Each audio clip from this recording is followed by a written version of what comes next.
ang biyahe. Tapos, ayan, ayaw na namin maghinto-hinto pa kung saan kasi nga hahabulin namin yung oras ng aming schedule. So, naka-schedule kami. So, iba kasi dito guys, pag hindi kasi sipot sa intact na schedule mo, ay automatic, wala na. Kahapon, prepare na lahat ang aming dadalhin, pagkain, at saka yung mga aming papers. Kaya, ayan guys. So, nagdala kami ng pagkain para naman kung magugutom kami sa daan, eh, di ba, may makakain, di ba? So, kasi hindi na pwedeng mag-stop para naman bibili ng pagkain kasi dito, iba. So, iba. So, ito guys, ipapakita ko sa inyo.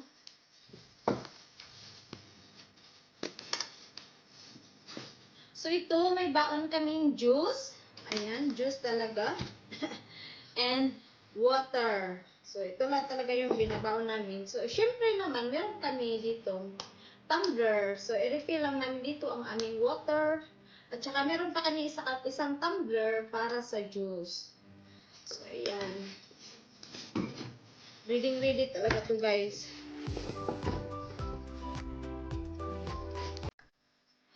And then, ito naman ay bread po to siya bread po ang nasa loob ito. Ang nilagyan namin ng ham, ng hotdog, ng bacon. So, ayan, dito po yung lahat. So, ayan, makikita nyo yan. So, ito yung pagkain namin pag gugutumin kami. So, ayan, mga tinapay. At saka, may tinapay pa din. Hindi ba bungga ang tinapay? At saka ito din, tinapay. Ito din, tinapay, no? So, ayan. Ang dami talagang tinapay, guys. Tapos, nagdala na rin ako ng dalawang saging. Kaya, ayan, guys. Ingatan nyo ang saging ninyo. Baka malaglag. Ayan. Tapos, ito. Chocolate. Ayan, may chocolate. Adi kasi si Habi sa chocolate at ako. And then, ito pa. May chocolate. Ayan. So, ito pa, gummy. Daming pagkain, guys. Hindi ka talaga magugutom. So, ito pa, pang energy na, candy at ito. So, ang dami talaga, guys. And then, nagdala na din si Habi ng nose spray. At saka ito din, parang gamot sa sakit ng ulo. Ayan, dala. At saka, dalawang power bank kasi baka nga maglubat. So, tag-iisa kami ng power bank. And then, wire. Dalawang wire para sa power bank. So, ayan guys, yung ano namin, mga pagkain na pagkain. Pero alam nyo ba, ang biyahe namin ay 2 oras hanggang 2 oras kalahati hanggang 3 oras at kalahati ba yun? Basta hindi ko na sure. Basta si Habi na, so sabi niya mag-start kami magbiyahe ay 9:30. So, dapat makaalis na kami dito kasi nga, ingatan namin guys na mahuli kami sa aming schedule. Kasi nga dito, pag schedule talaga, pag lumampas ka ng ilang minuto sa schedule mo, automatic wala na lahat. So, mahirap. So, ang hirap, diba? So, pinagpaguran ng puntahan, tapos mawala lang. So, mas maganda yung maaga ka doon at saka bahala na ako maghintay as long as nandoon ka na sa lugar na pupuntahan mo. And then, dito naman guys ay yung aming, so ito naman yung bag ko. So, ito yung bag ko guys kasi nandito lahat yung mga kakailanganin namin na papers. Ayan. So, nagdala na lang ako ng maliit na bag para kung pag-uwi namin, kung mamasyal pa kami, so dito ko na lang ilagay ang aking cellphone. So, basta ito na guys, ayan na lahat. So, ayan. So, samahan nyo kami guys sa aming biyahe ngayong araw na to. Ayan. So, we're going to Berlin. So, ayan guys. See you. See you later.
Yay! Finally, we are now in a city of Berlin.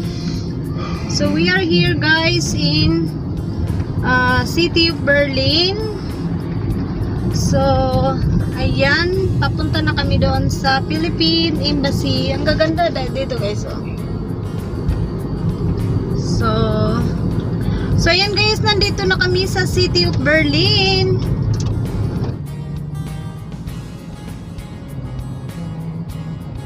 Here's a turnaround.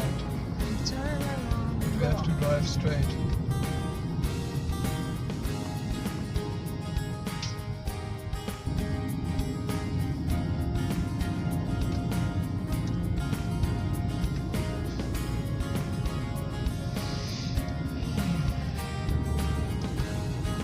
We go there now.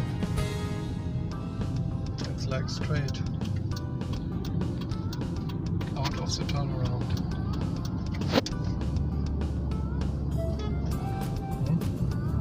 Not for us. You make a video? Yeah.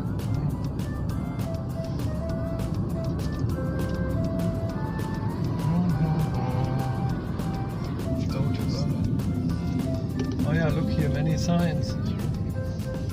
And earlier in the Third Reich, this was a capital too, from Adolf Hitler. Oh. Okay.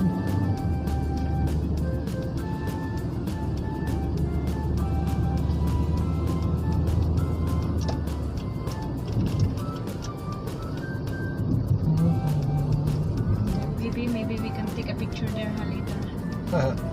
No, we can park here, I think. We have to go straight again.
So nag-drop by muna kami dito, guys, para mag